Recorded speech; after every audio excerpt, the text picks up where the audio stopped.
Back in June, Apple NASDAQAAPL introduced a new pair of iPad Pro tablets, one with a 10.5-inch display and one with a 12.9-inch display. At the heart of both tablets is a processor known as the A10X Fusion. The A10X Fusion is a larger, more powerful version of the A10 Fusion chip that Apple first introduced with the iPhone 7 and iPhone 7 Plus smartphones. Then, in September, Apple launched new iPhone models powered by a chip that Apple dubbed the A11 Bionic. The A11 Bionic delivered better performance in CPU tasks than did the A10X Fusion, though the A10X Fusion still has the edge in graphics capabilities.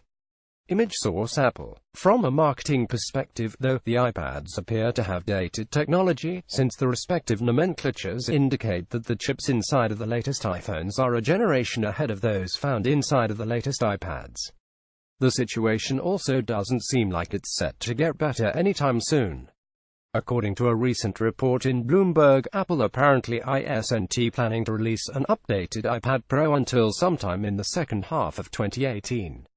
In fact, the exact wording is that the new iPads will come a little more than a year after the last major iPad Pro upgrade. This suggests a launch in July, possibly even later. If that report is correct, Apple may have an even trickier marketing situation on its hand regarding chip tech, as the new iPhones with Apple's A12 chips are expected to launch in September 2018. Here's how Apple got in this situation in the first place, and here's how Apple can get out of it. What happened a while back, Apple would introduce new iPhones early in the fall and then it'd follow those phones up with new iPads slightly later in the fall. For example, the A8-powered iPhone 6 and iPhone 6 Plus came out in September 2014 and the A8X-powered iPad Air 2 launched in October 2014. Additionally, the A9-powered iPhone 6s and iPhone 6s Plus launched in September 2015, with the A9X-powered iPad Pro 12.9-inch launching shortly thereafter in November 2015. The wheels fell off the proverbial bus with the A10X generation. Apple introduced the A10-powered iPhone 7 and iPhone 7 Plus in September 2016, but the A10X-powered iPad Pro came out in June 2017.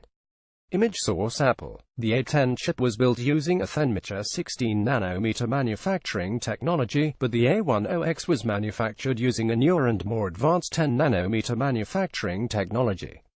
This represented a departure from prior practice, in which the iPad chips would be built using the same manufacturing technology as their iPhone-bound cousins. It's not clear if the use of 10nm tech was the reason for the extremely late launch, though. My guess is that the use of 10nm for A10X would have been responsible for a delay to, say, the March-April timeframe, but that other issues, probably the display, since this represented by far the biggest generational technology improvement, pushed the launch out to June. How Apple can fix it at this point? I think Apple's best chance of trying to realign the chip technologies in its iPads and iPhones, if that's something the company is interested in doing anyway, is to skip out on doing an A11X chip altogether. Now, from a marketing perspective, this will again be a bit tricky. If a hypothetical A12X-based iPad Pro were to launch after Apple's 2018 iPhone models do, then that'd work perfectly.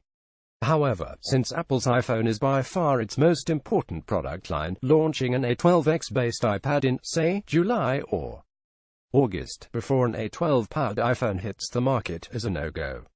Ultimately, Apple's best bet is to go back to a launch schedule whereby it introduces new iPhones in September and then new iPads sometime later in the fall.